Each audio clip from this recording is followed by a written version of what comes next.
who I'm so excited to actually try. I might ask you to share the screen, sorry. Fareed, who I'm so excited is here, who's calling in from Palestine. It's just clicked 9 a.m., 1 past 9 over in Palestine. And I had the privilege to be connected to Fareed via our other speaker, Rasha, who spoke on day one. Hello, Fareed. Welcome. Morning. How are you? I'm good. You? Very good. We've had such a beautiful, full last 3 days of just, mind paradigm shifting, opening, justice, sovereignty, political reformation, how and where these, necessary changes need to emerge. So yeah, feeling very grateful, very full, and very thankful. And that is absolutely extended to you joining in for your time, and super excited to hear from you. So I'll pass over to you, and we'll slide through those photos that you sent through as well while you're talking. Okay. Thank you, Guy, for hosting me and for giving me this opportunity to talk about this type of agriculture in Palestine. Today, here it's sunny. I mean, it's morning here in Palestine, Ramallah, in Palestine. So this is a very typical fall weather this year. And we are starting the olive harvest next Friday. So now it's time olive harvest here, and I own north of Mallah to my small village next week to start the olive harvest for like 2 or 3 weeks. So I just wanted to tell you that because it's a very difficult situation now that we are living in under occupation, and there is nothing certain about if I will be able to reach my olive groves or not, but hopefully I will. Okay, so today we are going to talk about the Baali. Baali is like solution. It's a magical solution for water scarcity since the days of the Canaanites. Baali, it is not a word by the way, because Baal was the god of rain for Canaanites like 5,000 years ago, and it means that it is very simply it's rain-fed agriculture. In Arabic, it's al-zira'a al-Ba'liya, which means Baali agriculture. It's a Canaanite farming technique that Palestinians still use until today, and not only in Palestine, but also in the Levant, which means Syria, Lebanon, Jordan, and Palestine. It is like an agricultural method on rainwater and does not use artificial irrigation to grow field crops. So I am, let's say, dividing my presentation into 4 parts. In the first part, I will talk about the name and its roots in the mythology, Palestinian mythology or Canaanite mythology. And then I will talk about the art of rain-fed agriculture and the techniques. And then I will talk about, let's say, how it is giving like an opportunity. It's like a very good way of farming. And then I will talk about the challenges that are facing the Baali agriculture. I will start with talking about the mythology of the name and its roots. The name Baali comes, it's like the adjective of Baal. Baal is the Canaanite god of rain and fertility. Baal was the son of the chief of gods in the Canaanite beliefs. He's the son of El, and his mother was Asherah. His wife and sister, Baal's wife and sister was Anat. She's a very important woman. She's a goddess of fertility and war and love. And also Baal has 2 daughters, Badriye, the goddess of moon, and Talla, the goddess of dew.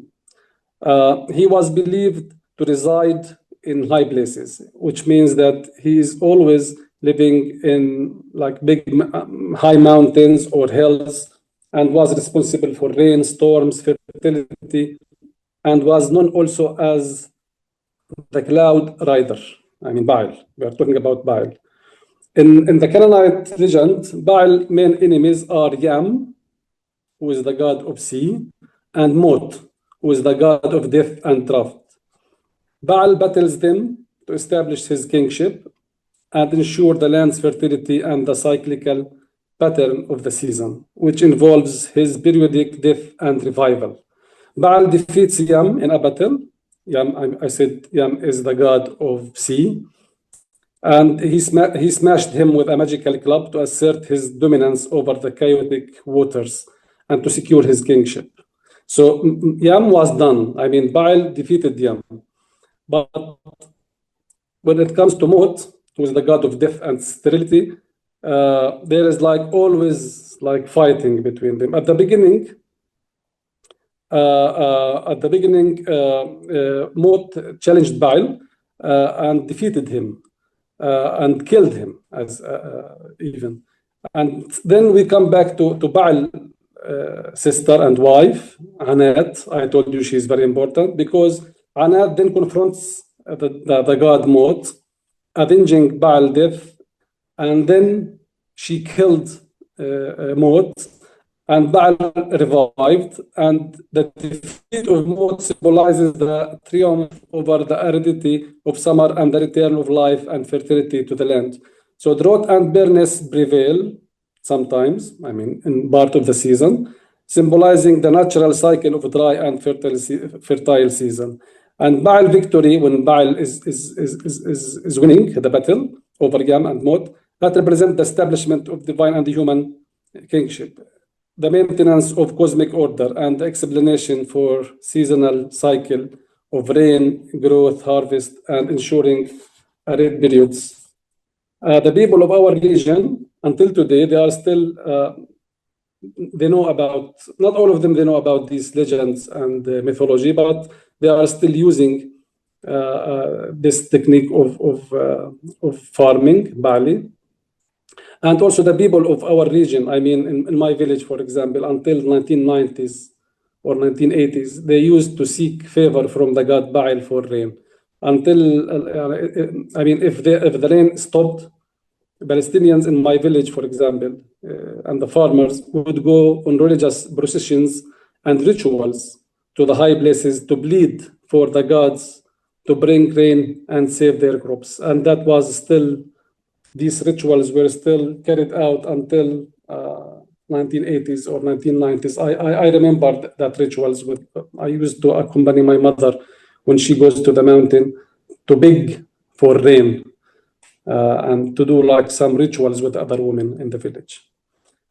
So that is about the mythology of the Baali agriculture. Then I will move to the other section about the art of rain-fed agriculture, the Baali agriculture. So rain-fed farming is one of the oldest and most important agriculture methods, as I said before. It was used before the invention of irrigation channels. Palestinians still practice it until today, a tradition passed down from their Canaanite ancestors thousands of years ago across two annual seasons, winter and summer. So in Palestine, we have two seasons. I think, I don't know in Australia, but I think it's the same. There's the winter season and the summer season I mean, when it comes to farming. This technique, the Baali technique, helped the Palestinian Canaanites producing relatively abundant yields in Palestine climate, which endures 6 months of a dry season each year. I mean, from May until September, there is no one drop of rain in Palestine. This is our weather. So, we don't have a lot of lakes and rivers. It's only few rivers and lakes here in Palestine. Almost every Palestinian village in the past used to have or to achieve self-sufficiency for life to continue, not only in the face of weather fluctuations, but also against invaders and colonizers over thousands of years. Applying this method of Baali farming requires specific preemptive measures for plowing, planting, weeding, selecting the Baladi heirloom seeds. We call it Baladi. Baladi is the original seeds of let's say, the indigenous seeds of Palestine. We call it Baladi. There is no English translation for Baladi, but Baladi means local. It means local, origin, that it is organic, sunlight, but there is no exact translation for Baladi. So we use Baladi heirloom seeds, and we are carefully tending the crops to ensure they absorb moisture from the ground. This is done by covering the plants with soil as they grow taller. Rain-fed agriculture also requires a single crop per year on the land, with the crop rotation each year. So every year you have to change from one year to the other. You have to change the crops you are planting in the land. This is part of the technique. And sometimes the land is left to rest. We call it to rest the land, and is enriched with organic fertilizers. So the techniques are used for Baali farming is number one, pre and continuous plowing before planting, then organic fertilization, and original seeds selection, which I said before, Baladi. We use very, very specific seeds or original local seeds. And we do like ongoing care after the planting. So I will give an example of how it's done for one season. Let's say that we are planning for the summer plant season, which usually the summer season in Palestine, we start planting on March and April, and we harvest on July or August. So for this season, for instance, for summer planting season, land preparation begins months beforehand. The soil is organically fertilized with animal manure in November, let's say. So now, after we finish the olive harvest, we start fertilizing the land by animal manure in November, before the rain comes, before the rainy season. So it mixes with the rainwater and soil, becoming like some kind of compost.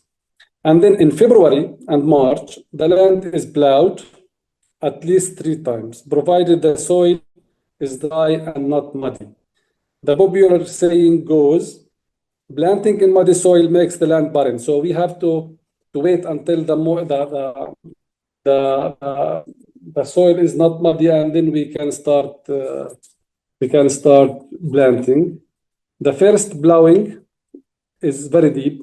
I said we do like 3 or 4 plowing before we plant for this Baali technique, for this Baali farming method. So the first plowing is very deep. It's like 30 to 40 centimeters in order to open the land and expose it to the sun and air.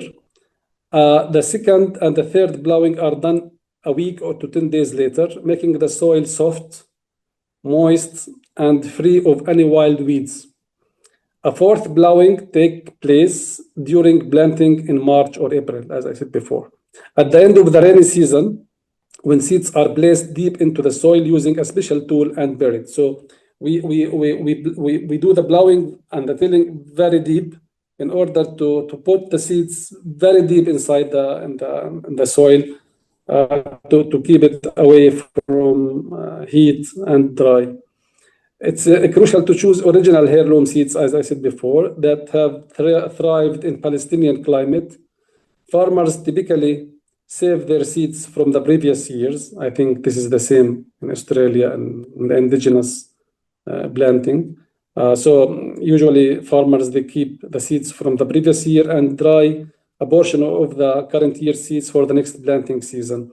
We have this tradition of exchanging the seeds usually in before like now next month in November we have like this season of exchanging seeds between the farmers, and then the growing seedlings are monitored. I mean, we put the seeds inside the soil, and we keep monitoring that and watching. So once they emerge, I mean the seedlings are emerging out of the soil, All parts of the plant except the very top are covered with soil. This to protect the plant from dry air and scorching sun. As the plant grows, it is recovered with soil. Every time the plant grows outside of the soil, we go by hands and we cover it with soil. And we remove the weeds. It should be observed. We remove all the weeds that are growing around the seedling, and the soil around it should be always soft and free of unwanted plants. So I mean, it's also the soil should be soft, and we dig to make sure around that there is no weeds and to keep the soil very, very soft. After the plant grows and flowers, a process called tadkhin, which means smoking, is performed. So we bring dry plants and burn them slowly to produce smoke around the crops. This is believed to help the plants flowering and producing fruit. Additionally, farmers take advantage of the nightly dew, which is common during the Palestinian summer. I said that the summer is very dry, but we have this dew at night. And this is very important for the Palestinian, for the Baali crops, because it provides the soil and the plants with the moisture needed for growth. So this is the technique. Now I will talk about the types of rain-fed crops. There are two seasons, I said before, winter and summer. So in winter, which is from October to November, we start planting them. Grains, there are very much, we plant mainly grains of all types, including wheat, barley, fava beans, peas, vetch, lentils, and chickpeas. While in summer, February, March, April, we start planting. In February, March, April, we plant usually tomatoes, okra, cucumbers, muskmelon, watermelon, sesame, zucchini, beans, different types of beans, squash, pumpkin, sunflower, sorghum, garlic, onions, chickpeas, and fava beans, and many other things. So, this is about the types of it. But I mean, there are some advantages of the rain-fed agriculture. This type of farming is a magical solution for water scarcity, especially in our region. Not only because of the climate, but also because of the Israelis who are taking over the water. We are not allowed to use water as the Israelis. I mean, the per capita consumption of Palestinians per day, it's like 80 let's say the cubic meters consumption of Palestinians per month is like something related to 80 cubic meters, while the Israelis are consuming something like 450, which means that the Israelis are consuming 5 doubles of water. So the scarcity of water is not only because of the weather, but also because of the unjust distribution of water.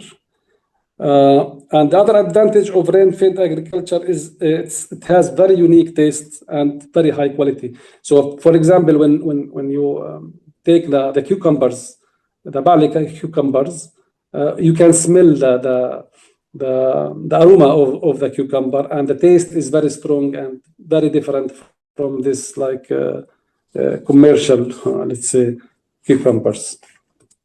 And also, this type of rain-fed agriculture is resisting the pests, which means that you don't need to use pesticides and these chemicals to resist the pests. So it is very friendly to the environment, which is very important also as well. But yeah, it is very, very good. I mean, they have a lot of advantages, but also there are a lot of challenges facing the rain-fed agriculture. One of the main challenges is that the original heirloom seeds are on the verge of extinction. I mean, only the old people are still using this exchange of these seeds and exchange it between each other. Now we are trying to revive this habit and to convince and to promote the idea of exchanging heirloom seeds among the younger farmers. So the biggest challenge is that the seeds are on the verge of extinction. And the second challenge facing this rain-fed agriculture is the traditional knowledge also on the verge of extinction, because we say that it is the old people are dying, they are leaving and passing away, and then the knowledge they have, it is not passed to the new generation. We are trying to pass it to the new generation, but unfortunately, most of the new or let's say young farmers are abandoning this kind of Baali farming method, and so the knowledge is on the verge of extinction. This is a big challenge. And also the soil contamination from modern pesticides. The soil is getting sick because of the pesticides in other places. Next, I mean, if you are in your property, you are using this technique, Baali technique, and your neighbor is using pesticides, it will influence your farm. And the soil contamination from modern pesticides is common. It's becoming more and more.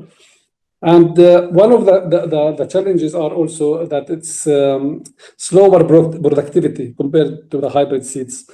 So when it comes to the Baali rain-fed farming method, it takes time until until you produce and you get the fruits.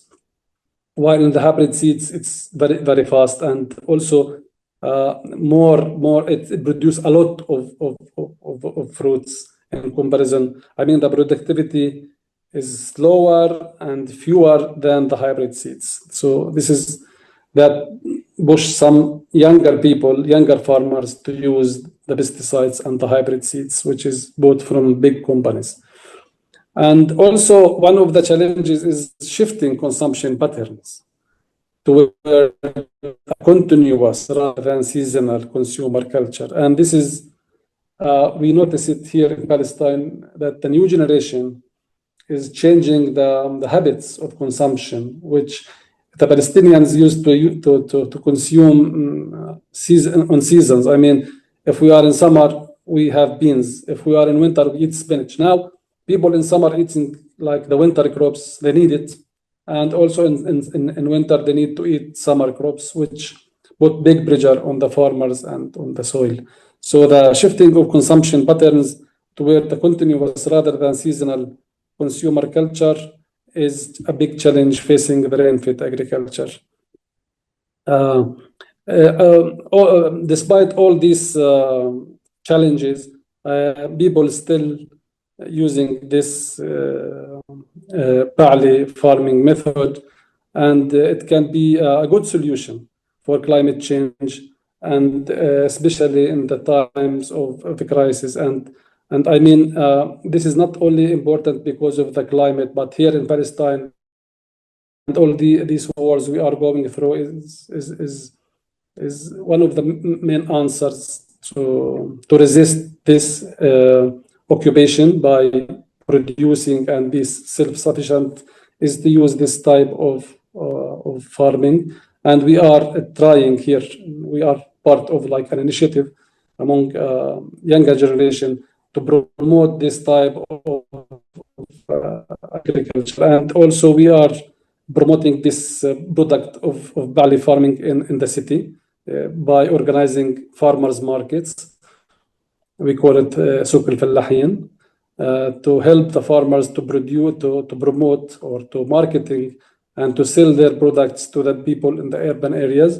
Because as you know, I don't know if you know that the Israelis are targeting where we produce food, while the people in the urban areas they have no access to the rural areas to get this kind of products out of it. And with the checkpoints and all these blocks between the Palestinian communities, it's not easy to transport the products from area A to area C to area B And so what we are trying to do is to bring the farmers with their products from the rural areas to sell their products with a high price, and then more farming and in the to have access to this kind of Baali and from the countryside. So this is from my side. This is my presentation, let's say, and I would maybe add more throughout if anybody had a question or that. Thank you, Fareed. Ngā mihi nui mō tēnei, Kofo. Thank you so much for your presentation. It's so beautiful. It's so beautiful to see those methodologies and hear the deep ancestral folklore traditions. We've spent the last few days really talking about what underpins sovereignty in these food systems and what is needed to maintain social cohesion. And at the top of that is the deep connection to place, the deep stories embedded in a landscape, and how a landscape has informed those cultural practices over time. So I want to thank you for sharing this beautiful knowledge to us today, and also for the ongoing work of yourself and other Palestinians of keeping that beautiful culture, resisting under such brutal occupational genocide at the moment. So just acknowledging the deep gratitude that you've taken the time to share such a beautiful part of your cultural and food ways with us here. So huge thank you for that. And we've got big thanks coming in to you from the chat as well. So wonderful, gorgeous produce from Manu. Thank you, Fareed, for sharing the brilliance of rainfed farming as resistance from Amy. And thank you for sharing this from Anne Price. So, big love coming in here. And yeah, we've got another question coming in here. We've got one from Amy here, from Food Justice. Shukran, Fareed. It's so beautiful to hear. I have to go, but I'd love to connect if you accept this, and would pass your details through Toad and Guy. We have a seed sovereignty campaign coming up soon for Baali seed in solidarity with Gaza Urban Peri-Urban Agriculture Platform, who you may know. So yeah, we might we'll chat about that and pass on those details if that's okay. But yeah, I'm really interested in what your your early memories are of participating in this, beautiful methodology and all that's involved in it. One thing that I love about place-based farming practices is they're not, commercialized. They come in really beautiful and people-focused ways. So I'm interested in hearing what your memories are of engaging that as a young person.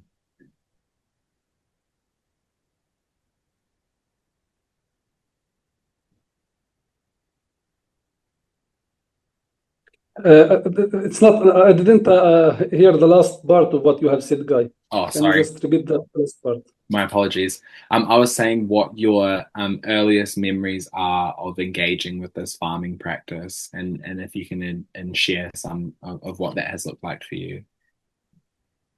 Yeah, this is very nostalgic to me because this is part of my childhood. I was grown in a very, very small, tiny village next to Nablus, between Ramallah and Nablus. And I used to be with my mother. She was a good farmer.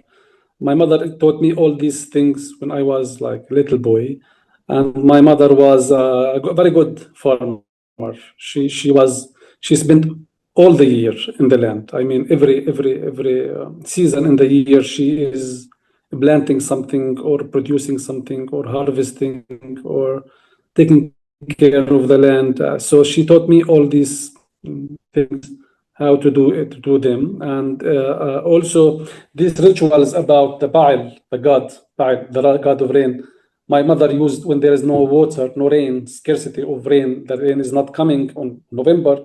My mother used to go with her neighbors, her friends, to do this procession, like these rituals of going to the mountain and begging. We call it begging of rain.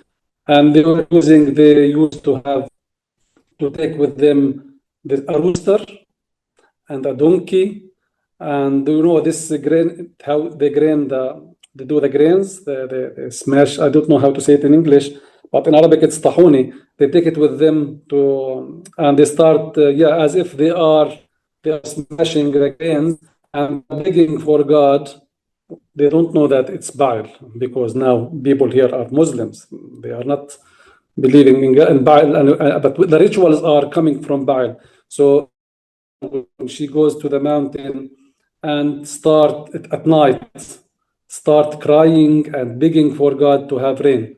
So these rituals are very important because it's coming from the Canaanite times.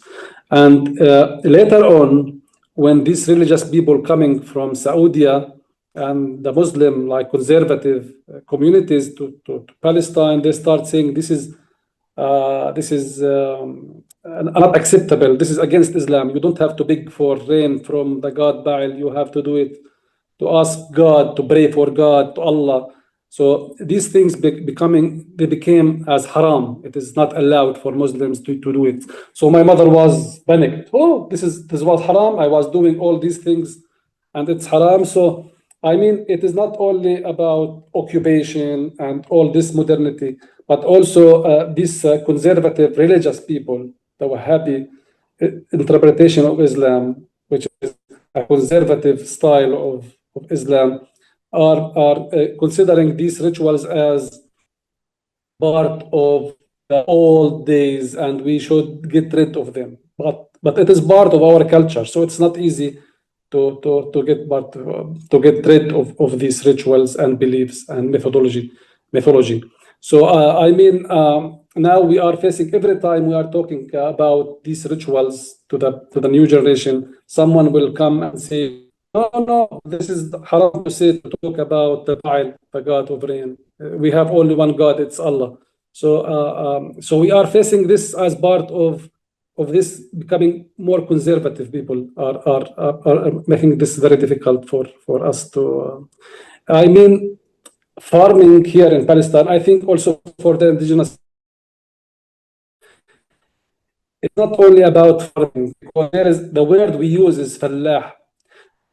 There's no English translation, but being fallah, it is about only producing, which is very important, but also the consumption, the style of life. It is also about the beliefs and mythology and culture. So all are mixed together to produce the system of Fallah system. I mean, Fallah is not farmer. Farmer is a profession, as like carpenter, blacksmith, doctor, teacher, farmer. But Fallah is a style of life. It is totally different from farming. So Fallah is something, I mean, Fallah is the singular, Fallahin is the plural.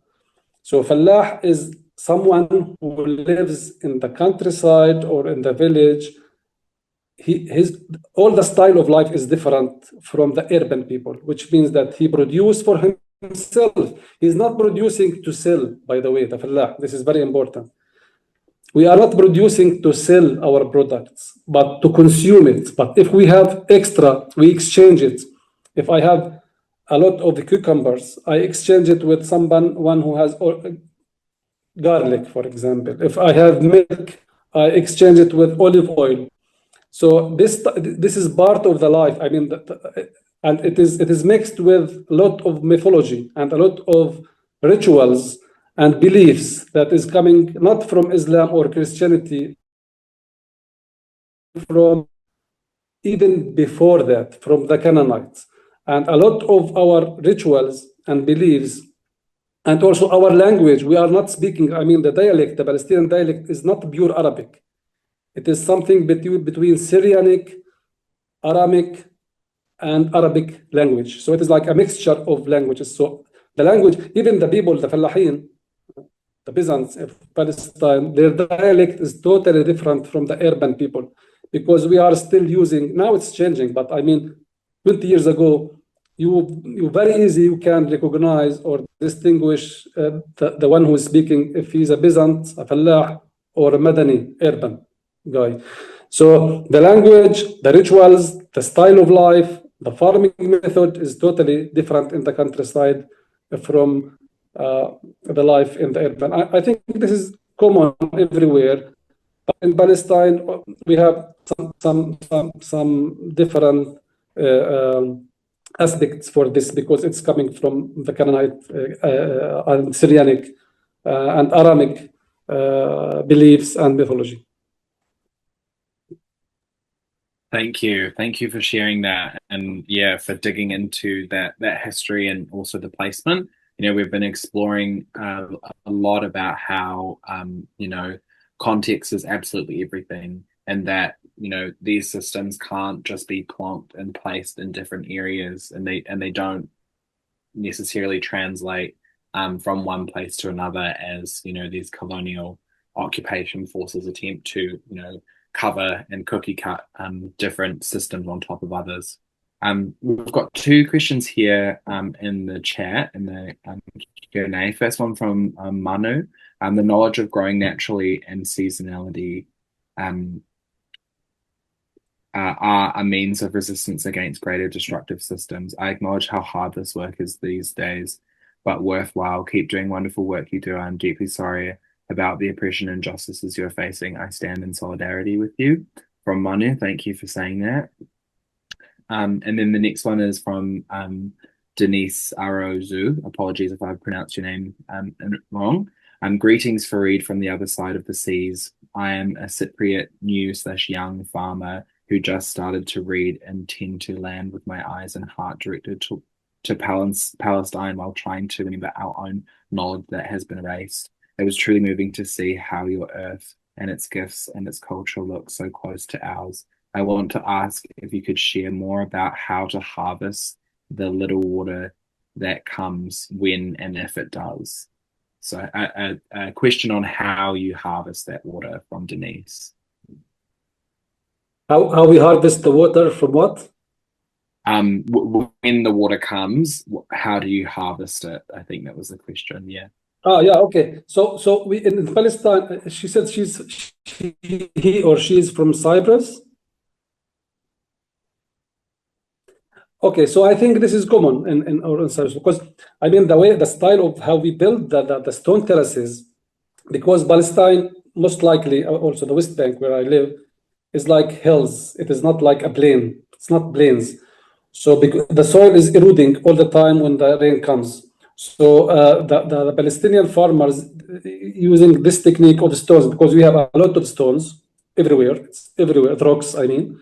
So we are using this technique of building stone terraces to make like the mountain as if it's like a stairs. It's like stairs. We call it stairs. Terraces with different levels, and in this type you turn the hilly mountain into becoming like more flat, small flat lands like stairs, and in this way you prevent the soil from eroding by the rain, and you keep as much as you can of water in the soil. So this is number one. The first technique is these wall stone terraces. The second one is plowing. We always plow the land opposite to the water current. I mean, if the water goes like this, we till the land in a different way and make it very deep tilling in order to prevent the water from running down to the valley. And this is part of it. And now more people are using non-tilling technique to preserve the soil, the moisture in the land. Now, for example, I don't till my land. I cut the grass using machine to cut the grass and keep it on the ground. And in this way, I make like a filter for the soil from the sun by this grass, dry grass on the ground. And this is to keep the moisture inside the soil. And also you preserve all these bacteria and worms inside the soil, which is very important to have it in the soil. But this is like a modern thing. It is not like part of the traditional methods of cultivation. We used to, Palestinians are depending on tilling the land to produce. And also with this technique, by not tilling or plowing the land, you cannot plant seeds. You need to plant, if you want to plant seeds, you have to do the tilling, plowing. So it is good for the trees, for the fruits, but not for vegetables that you should plant seeds to produce.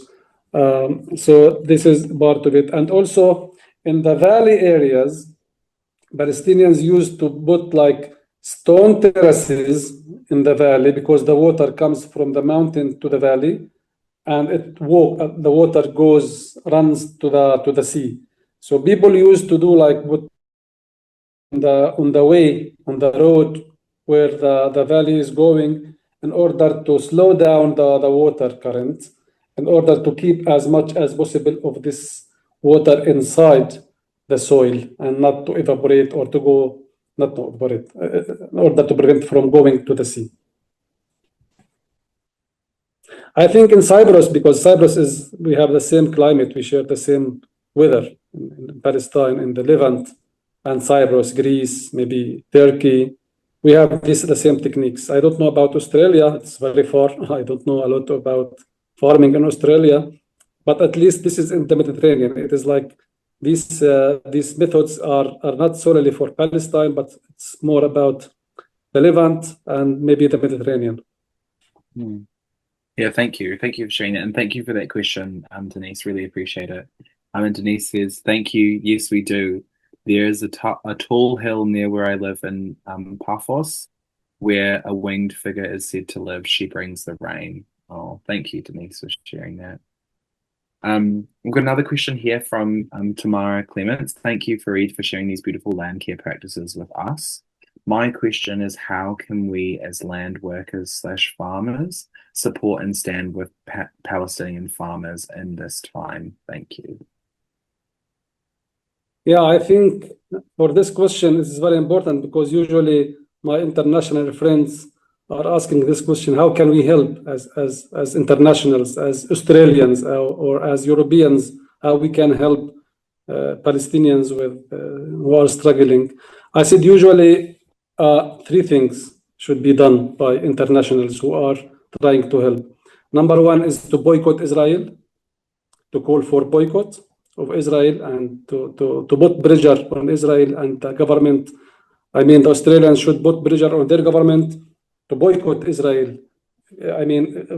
Not only politically, but also when it comes to economy. The boycott is one of the main, and sanctions against Israel is number one. Number two is demonstrating for Palestine and protesting like the last few days. I saw in Australia, by the way, this big demonstration in Sydney on the bridge. Everyone in Palestine was talking about this. So in Palestine, we are watching all this. Maybe we don't react, or the media is not talking about our reaction, but we are highly and deeply looking. We appreciate all these demonstrations in Australia and everywhere in the world. So boycott and divest Israel, protest for Palestine, and support Palestinian statehood, which is very important for us. For anyone who wants to help, he can do all these things: to put pressure on the government to boycott Israel, to protest for Palestine, and to support the Palestinian state. Thank you, Fareed. Yeah, and thank you for that question as well. And, that really brings to mind, some of the themes about what political formation that our movements here have. And, sitting here, hearing these calls and what is the permaculture's movement's response to, put pressure on our governments. And I think we pride ourselves as grassroots movements, and also, how do we be united in political pressure, especially in a movement like permaculture in Australia, where there are, challenges about ideologies, and how do we, cultivate solidarity in that space. So thank you, Fareed, for sharing that. Stix, I'm noticing you come on. I'm wondering if you have a question. No, that's okay. It won't take up we do have a little bit of time. First I just wanted to say thank you, Fareed, for joining us. I've really enjoyed learning about the Baali technique. I hadn't really heard about it, and so it's really interesting to learn about the history, and also just see this sort of technique as also a form of resistance and adaptability to the conditions there. I did have a question that was, so thank you so much for sharing that, and also hearing about your family and learning that from your mother. That was really beautiful. And also want to echo sentiments of solidarity as well for Palestine at the moment during this time. But on a sort of more technical point about the technique, I was curious about, you said that you plow 4 times, and I was curious about that. So the first time you plow in really deep, is that so then when you're filling it in each time there's space? Or is it so that it's really far down and it won't dry out? No, first of all, thank you for your nice words. Thank you very much for this. For the plowing, the first plowing should be deep in order to expose the soil, to change the soil, to bring the soil from the bottom to the top, and to expose this new soil to the sun and to the air. And after 2 weeks, 10 days to 2 weeks after, and usually it should be mixed with manure, with fertilizers, manures. And after 2 weeks of exposing this to the rain and to the sun and to the air, come again and you plow again, and this will keep again, will mix again. So it's like 4 times. The first one should be very deep. The second and third is okay, like usual, just plowing. The fourth one should be also deep, because you are going to put the seeds very deep inside the soil to protect the soil, to protect the seed from being exposed to the sun and to the dry. And after, like, let's say 4 or 5 weeks, it starts growing out of the soil, and every time it grows, you have to cover by your hands. You have to cover in order to protect from the sun again, to keep the moisture around the plant. And once it grows and giving fruits, when it flowers, you have to bring like this dry plants, and you burn them around it to give smoke. We call it smoking, tadkhin. We believe that this smoke, when it goes to the flower, it helps the flower. So we say, I don't know how to say that in English, but to become from a flower to a fruit. So smoking around it is very important, or it helps it to develop from being a flower to be a fruit. So also we have smoke around the crops.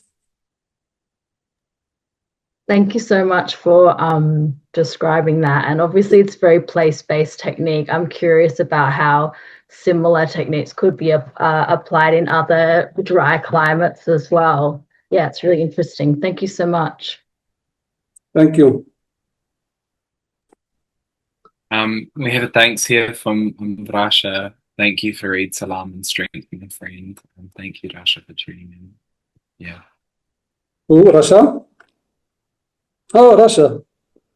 Hi, Rasha. I'm very grateful, Guy, for this opportunity, and also I'm happy to be with you, and thankful to Rasha, because she put us in touch for this. And thank you for everyone who commented and who showed solidarity, and who is part of this conversation. And as I said before, as I said before, we need your support and solidarity.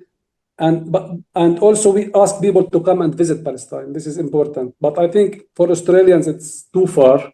This applies more for maybe Europeans and Middle East area, the Arabic world. We are very close. So I mean, visiting Palestine is part of how you can show solidarity.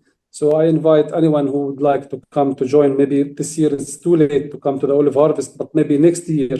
Usually I host international friends who come every year in October to help with olive harvest. So this is a late invitation maybe now for this year, but for the free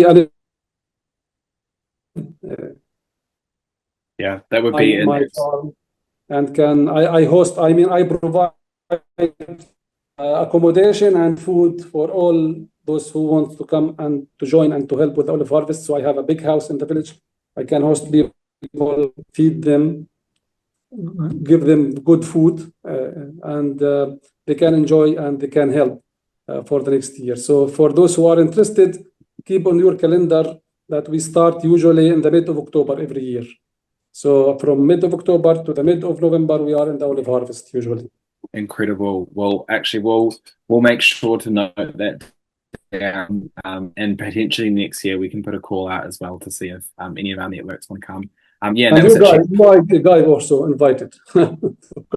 I really, it would be an honor. I would love and you actually realized Denise just asked is there any international support coming to help out with the olive harvest, and that Denise would love to come. So if people are interested, how do they get in contact? First of all, yes, there are a lot of, not a lot, but there are many internationals who are coming to help. There are two different types of people, internationals who are coming to the olive harvest. Some people coming to protect the farmers next to the settlements or next to the main roads where the Israelis are harassing Palestinians while they are harvesting. So the presence of internationals help to protect the farmers to pick their olives. This is the first type. The second one is people who are coming just to show solidarity and to enjoy and to help the farmers like myself. My farm is not next to the settlement, so it's not like in a dangerous area. It is away from the settlement. So people come just to help and to enjoy themselves and to help Palestinian farmers. So I am from this kind of farms that I host people who come to help and just to enjoy the countryside, the Palestinian countryside. But you should be careful because at the beginning of the olive harvest, it is hot, it is sunny and very dry. At the end of the season, it becomes the opposite, cold and rainy. So when you come on the olive harvest, if you spend 2 weeks, part of it will be in winter, part of it will be in summer. So you have to be prepared for this. Regarding my connection, like my email, my phone number, you guy have them, and feel free to share them with anybody who is interested to come. And I'm always welcoming people. I only have one time, maybe one Australian, not too many Australians, more Italians, Europeans, Americans, South Africans, but not Australians, maybe 1 or 2 Australians only. So I have a space for Australia. So we'll have to change that. We'll make sure to change that. Thanks, Fareed. That's awesome. Well, thank you so much for coming in, for sharing your mātauranga, your knowledge, your wisdom, your culture. Everyone, if you could please flood the chat with thanks for Fareed. It is, a real privilege for us to have you sharing the beauty of the culture and to share the authenticity of what Palestinian existence is in the light of what is currently coming out in the media and how it's such a terrible but deficit narrative. It's really beautiful to see the heart of how. Can I say something, please? Yeah. Usually, everything you hear in the West or in the world out of Palestine about what you hear about Palestine is like suffering, shooting, killing, occupation, many bad things. I really very sorry that all what you hear about Palestine is agony, suffering, and occupation. But Palestine has a lot of things beautiful that we want to share with the world, and we are proud of it. I feel pity, I feel sorry when I go for Europe, for example, to give lectures or talk about Palestine, that we just keep talking about the suffering under occupation. But we in Palestine, we have many, many beautiful things we want to share, but there's no opportunity to talk about it. I mean, when you come to Palestine, you will enjoy it, you will see it. It's true that we are suffering under occupation, but still we have our culture. We have many, many things that we are proud of, and we want to share it with the world and to share and to talk about it with the world. One of them is agriculture and farming and our rituals about farming and our countryside, our olive trees, our like style of life that we like to share with the world, our poets, our songs, our folklore that we want to share with the world. So it is not only in Palestine is about occupation and suffering, but also there are many, many beautiful things you can experience when you come here. Thank you. Thank you so much for sharing that. There's so much love flooding into the chat here from you. So thank you. And also to anyone in the attendance, if you have a platform or you're doing an event, consider Fareed and that storytelling so that we can give more platform to this beautiful, authentic representation of what Palestinian culture actually is outside of this, dreadful narrative that is being pushed out about them. So thank you so much, Fareed, for that. Thank you for your time, and I look forward to coming over and participating in the olive harvest. And yeah, I guess I will share with you some photos next week. Amazing. In closing, waita tōtoko. Whakapoke poke ai au e, nā roi mata aku ka mo e hiteri, te ngaru whati mai waho e. Whakapoke poke ai au e, nā roi mata aku ka mo e hiteri, te ngaru whati mai waho e. Thank you so much, Fareed, for spending your time Thank you. so well. Take care. Thank Goodbye. you. Bye.